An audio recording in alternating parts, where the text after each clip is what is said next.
विद्यार्थी मित्रांनो, आपण एशियल मराठीच्या स्किलच्या अभ्यासपत्रिकेला आपण मागच्या तासिकेला आपण सुरुवात केलेली आहे. तिसऱ्या सत्रासाठी जी एशियलची अभ्यासपत्रिका आहे, त्या एशियलच्या अभ्यासपत्रिकेसाठी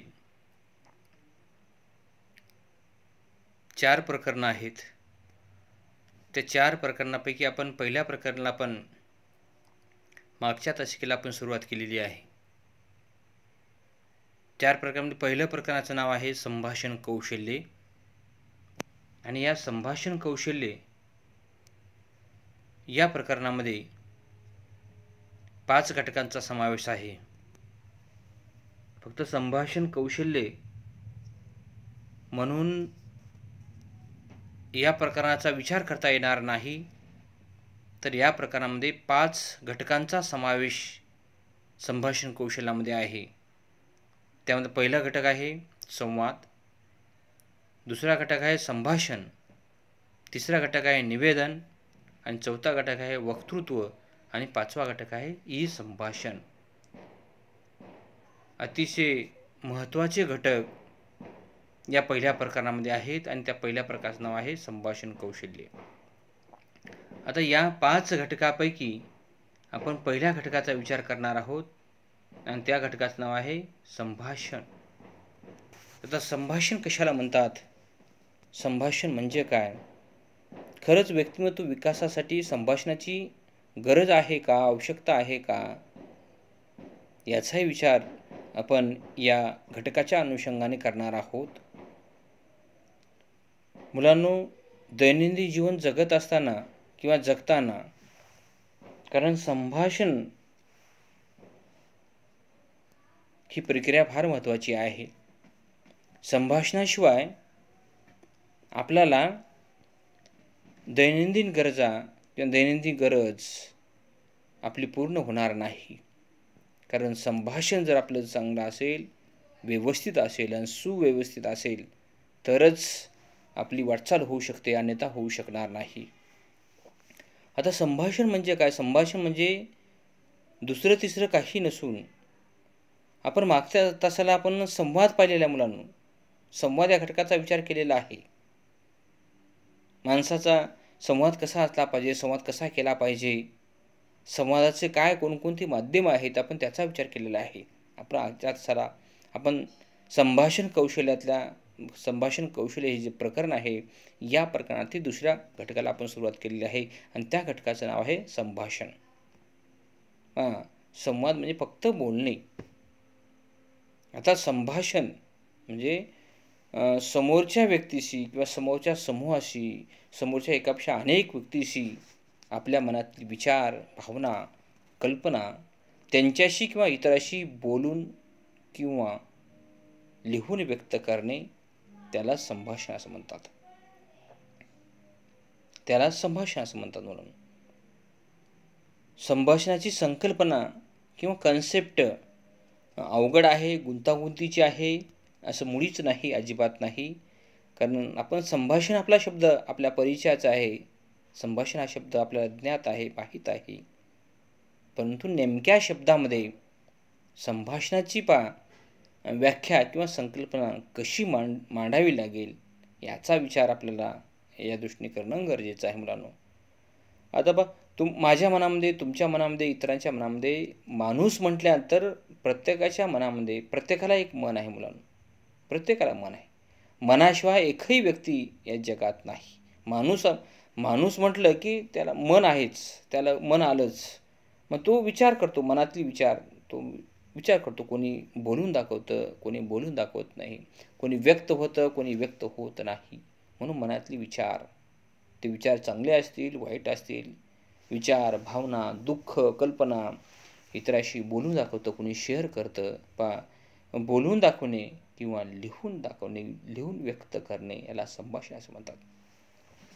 आता संभाषणाच्या संदर्भामध्ये आपण जर विचार केला, तर प्रत्येक कार्याचे मूळ संभाषण आहे. म्हणून कुठलंही काम करा तुम्ही, सामाजिक असेल, राजकीय असेल, आर्थिक असेल, शैक्षणिक असेल, शेतीचा असेल, दुकानाचा असेल, व्यवहाराचा असेल, प्रत्येक कार्याचं मूळ जर काय संभाषण आहे ते आपल्याला बोलावंच लागेल. बोलल्याशिवाय, संभाषण केल्याशिवाय ते काम, ते कार्य पूर्ण होऊ शकत नाही.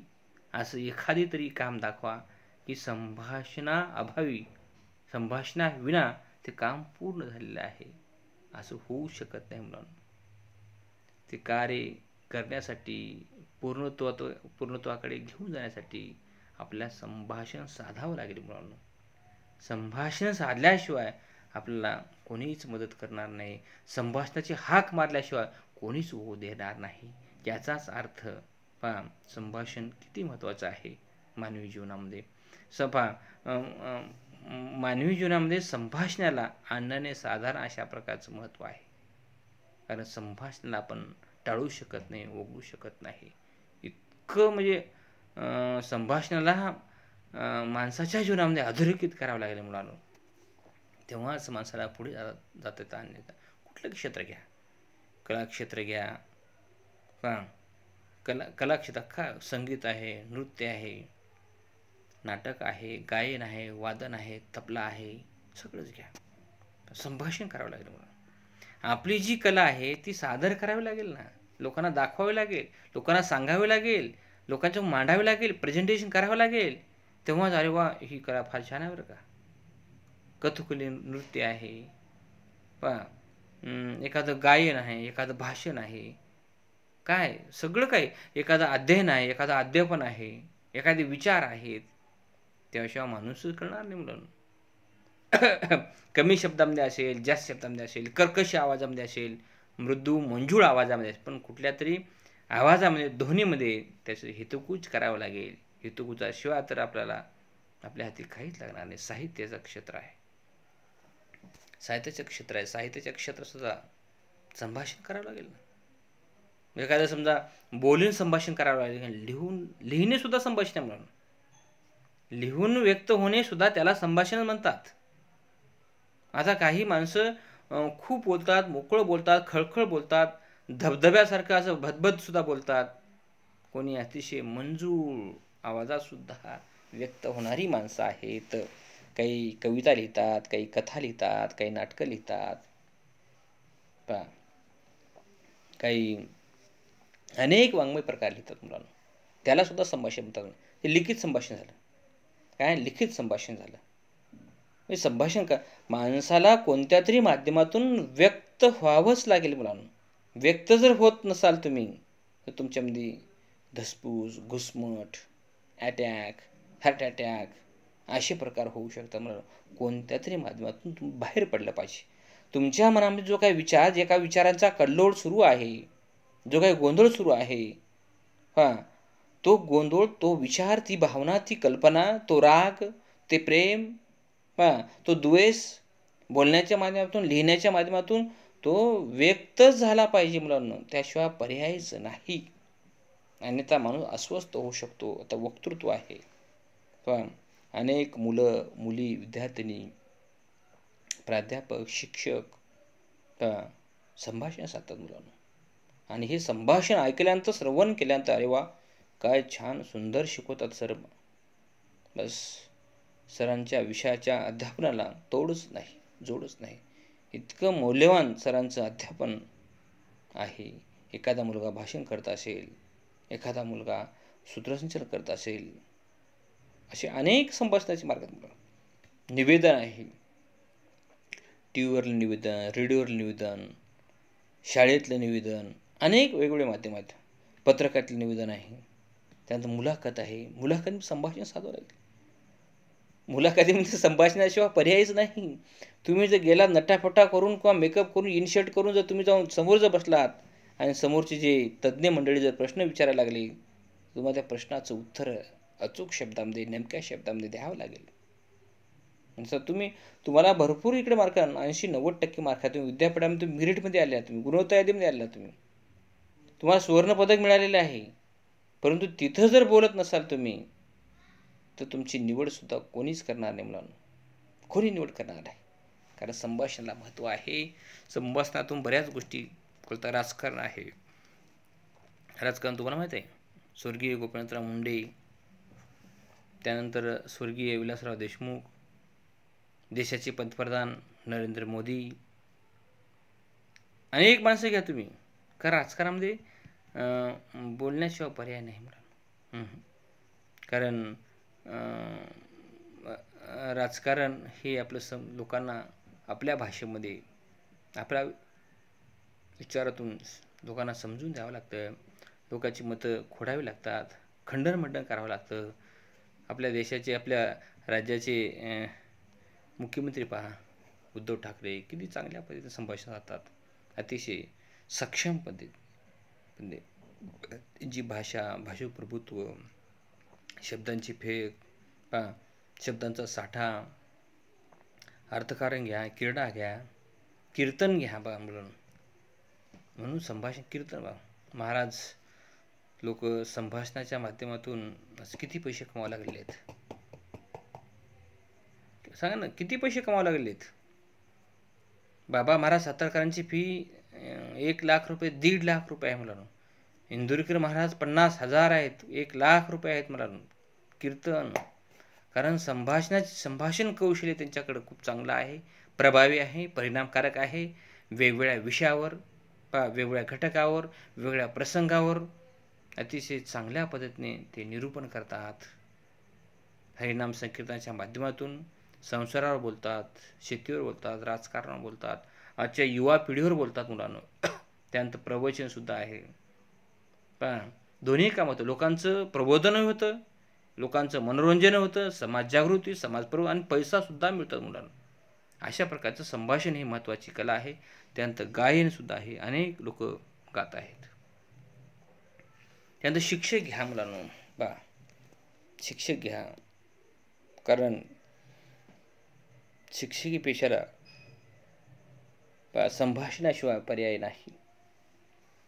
सर्व शिक्षक तुमच्या मनामध्ये चिरकाल घर करून राहू शकत नाही. ज्या शिक्षकांचं संभाषण चांगलं आहे, उत्कृष्ट आहे, इम्प्रेसिव्ह आहे, असे शिक्षक, असेच प्राध्यापक तुमच्या लक्षामध्ये राहू शकतात. आणि एखादा शिक्षक असा इंग्रजी विषय आहे किंवा गणित विषय आहे, त्याला बोलावं लागेल, त्या समजून सांगावं लागेल तुम्हाला समजावून द्यावं लागेल, तेव्हाच ते कळेल. अन्यथा कळणार नाही. वकील आहे, कारण वकिलाचा जो पेशा आहे, व्यवसाय आहे, कारण बोलल्याशिवाय पर्यायच नाही. बोलल्याशिवाय पर्याय नाही. खोटं बोल पण रेटून बोल वकिली पेशामध्ये. फक्त त्याच्याकडे वकिली पेशामध्ये पुरावे लागतात, सबळ पुरावे लागतात मुलांना. तुम्ही जर कोर्टामध्ये जर गेला असाल तर कोर्टामध्ये एंट्री करतानाच त्या गेटवर एक न्यायदेवता असते, असे तिच्या हातामध्ये तराजू असते आणि ती अशी डोळे झाकलेली असते. अशी आंधळी आहे ते न्यायदेवता, आंधळी आहे. आणि एक तराजूचं पारडं खाली आहे, एक वरती आहे मुलांना. असं एक वरती आहे, म्हणजे ज्याच्याकडे पुरावे त्याच्या बाजूने निकाल लागू शकतो मुलांना. हे वकिलाचं काम आहे सगळ्या गोष्टी मुलांना. शिक्षकाला संभाषण साधावं, ते संभाषण कौशल्य गरजेचं आहे. वकिलाला संभाषण कौशल्य, अभिनेते आहेत, बोलावंच लागेल ना.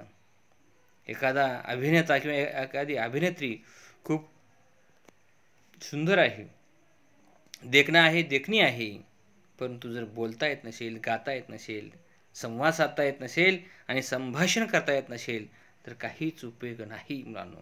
जास्त काळ ती चालू शकत नाही, जास्त काळ नावारूपाला येऊ शकत नाही. व्यवस्थापन आहे मुलांनो, मॅनेजमेंट बोलावंच लागेल. येणाऱ्या गिरायकाला, येणाऱ्या कस्टमरला आपलं काही सगळं माल कसा आहे ते समजून सांगायला. मीडिया आहे, अध्यात्म आहे, या सगळ्या गोष्टी महत्त्वाच्या मुलांना. एखादा माणूस जर चांगलं बोलत असेल, सुंदर बोलत असेल, मधुर बोलत असेल, गोड बोलत असेल, अवीट बोलत असेल तर त्या माणसाच्या बाबतीमध्ये असं बोलत आहे की कसा बोलतो पोपटासारखा, कसा बोलतो पोपटासारखा, असं त्या माणसाच्या बाबतीमध्ये आपण म्हणतो. आणि एखादा त्याही पक्षाचं चांगलं बोलत असेल, काय वकिलासारखा बोलतो आहे, काय वकिलासारखा बोलतो आहे, अशा प्रकारच्या उपमा समाजामध्ये दिल्या जातात मुलांना. बघा, संभाषणामुळे, फक्त संभाषणामुळे. काही माणसं आपल्या गावामध्ये सुद्धा असतात, तांड्यावर, वस्तीवर, वाडीवर सुद्धा असतात. मग काही म्हणजे शिकलेली सुद्धा नसतात, थोडीफार शिकलेली असतात, थोडीफार वर्ग पास झाले असतात, थोडेफार वर्ग उत्तीर्ण झाले असतात, 2-4 पुस्तकं शिकले असतात, पण अतिशय पोपटासारखं आणि वकिलासारखं फाड फाड फाड बंदुकीतून गोळ्या झाड्या तशा बोलतात. दन दन दन दन दन दन दन रखण ठ्या ठ्या ठ्या ठ्या ठ्या ठ्या अशासारखं बोलतात मुलांना. पण संभाषण कौशल्य सर्वांनाच ते जमत नाही. काहींना आई वडिलांच्या परंपरेनुसार वारसा मिळालेला असतो, काही कमावलेला असतो, काही तयार केलेला असतो, काही विकसित केला असतो, काही डेव्हलप केला असतो. एवढं मात्र खरं आहे मुलांनो, की संभाषणाशिवाय तुम्हाला जगता येणार नाही, हे मात्र निश्चित आहे. तुम्हाला संभाषण करावं लागेल, तुम्हाला बोलावं लागेल, तुम्हाला समजावून सांगायला, तुम्हाला पटवून सांगावं लागेल. काय तुम्ही काय आहे, तुमच्याकडली काय वस्तू कशी आहे ते कसं खनखन खनखन खनखन मांडावं लागेल आणि त्याच्या घडी उतरावं. नुसतं बोलून बी उपयोग नाही मुलांना. ते आपलं म्हणणं पुढच्याला समजलं पाहिजे, पुढच्या पटलं पाहिजे, त्यावर विश्वास त्याचा बसला पाहिजे. अशा पद्धतीनं संभाषण जर साधलात तर ते तुम्हाला पटेल आणि तर पटणार नाही. त्या एक ग्रामीण भागामध्ये म्हण आहे, बोलणाऱ्याचे आंबाडी विकतात, न बोलणाऱ्याचे गहू सुद्धा विकत नाहीत. बघा, बोलणाऱ्याचे आंबाडी विकतात, न बोलणाऱ्याचे गहू सुद्धा विकत नाही. बघा, कल्पना करा. बघा, म्हणून संभाषण हे स्किल आहे, संभाषण हे कौशल्य आहे आणि त्याशिवाय पर्याय नाही. अशा पद्धतीने, कारण संभाषणाला विशेष अशा प्रकारचं महत्त्व आहे मुलांना. पुढचा मुद्दा आपण विचार करणार आहोत. का एखादा माणूस, अतिशय सुंदर उदाहरण आहे मुलांनो हे संभाषणाच्या बाबतीमध्ये. एखादा व्यक्ती चिंधी पांघरून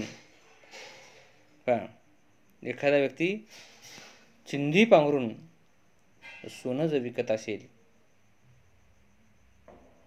एखादा व्यक्ती चिंधी पांघरून जर सोनं जर विकत असेल तर त्याचं सोनं कोणीच घेणार नाही मुलांनो,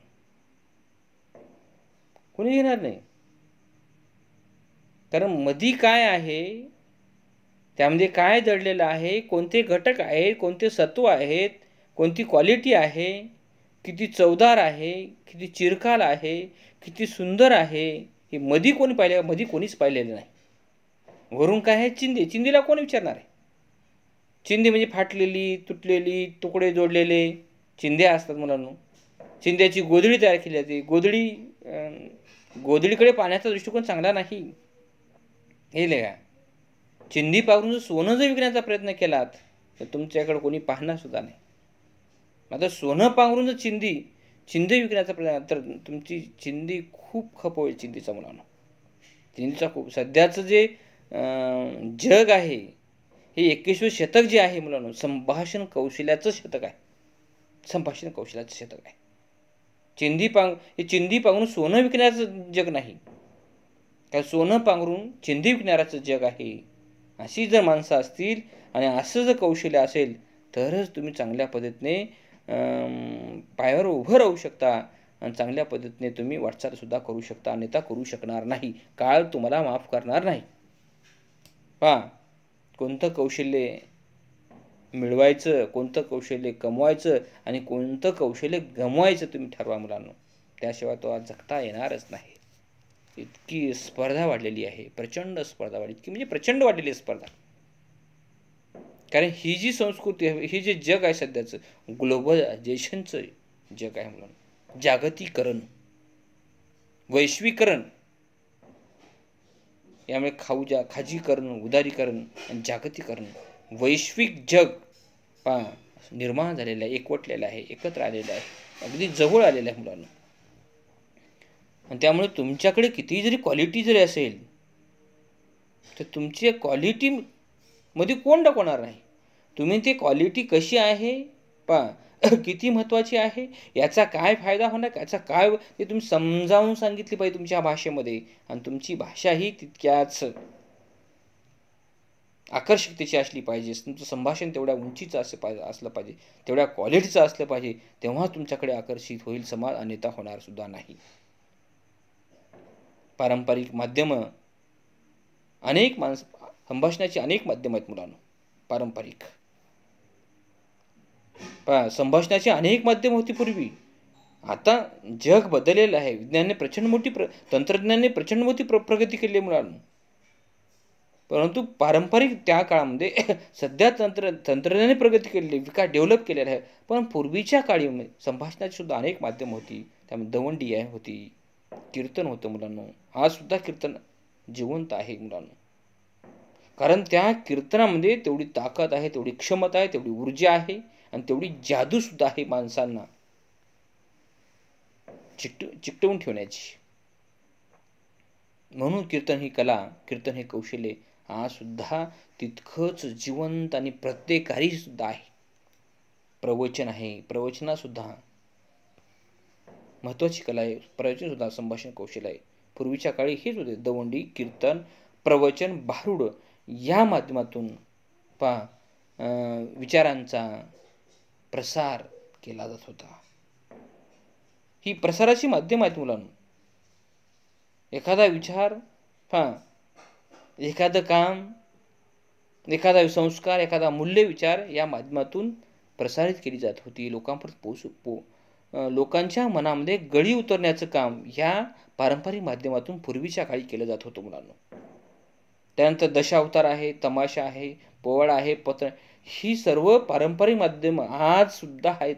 या माध्यमातून सुद्धा लोकांशी, समाजाशी, समूहाशी काय केलं जातं? संभाषण केलं जातं मुलांनो.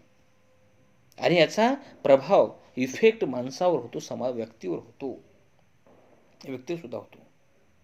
कौशल्य मुलांनो. तुम्ही कोणत्या स्किलच्या माध्यमातून, तुम्ही कोणत्या कौशल्याच्या माध्यमातून आपला विचार,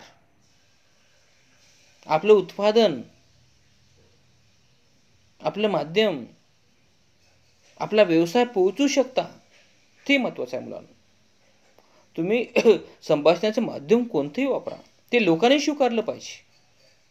लोकांनी मोहित, तुमच्या संभाषणावर लोक मोहित झाली पाहिजे. लोकांना तुमचं संभाषण कौशल्य गळी उतरलं पाहिजे. इतकं तुमचं ताकदीचं असलं पाहिजे, आणि तर कोणी विचारणार नाही. आता जग बदललेलं आहे मुलांनो. आपण 21व्या शतकाकडे वाटचाल करत आहोत. आता आधुनिक माध्यम आलेले आहेत संभाषणाची. मोबाईल आहे, दूरचित्रवाणी आहे, सोशल मीडिया आहे. लक्षात घ्या,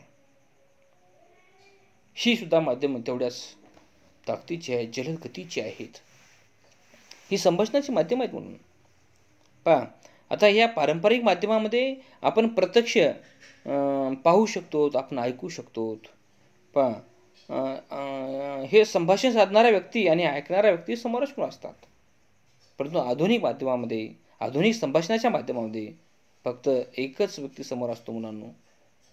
बोलणारा नसतो, संभाषण करणारा नसतो. हे जग आभासी जग आहे. मोबाईल आहे, दूरचित्रवाणी आहे, सोशल मीडिया आहे, अनेक माध्यम आहेत मुलांनो, अनेक माध्यम आहेत. संभाषणाचा इतका प्रचंड बाजार तयार झालेला आहे मुलांनो. बघा, आता बाजार माहिती आहे आपला, बाजारामध्ये किती संख्या असते, किती क्वांटिटी असते, हे पहा. आणि आपण या क्वांटिटीमध्ये चांगलं निवडून घेतो मुलांना. लक्षात घ्या, चांगलं निवडून घेतो. जे लो क्वालिटीचं आहे, जे साधारण आहे, सर्वसाधारण, त्याला कोणीही विचारणार सुद्धा नाही.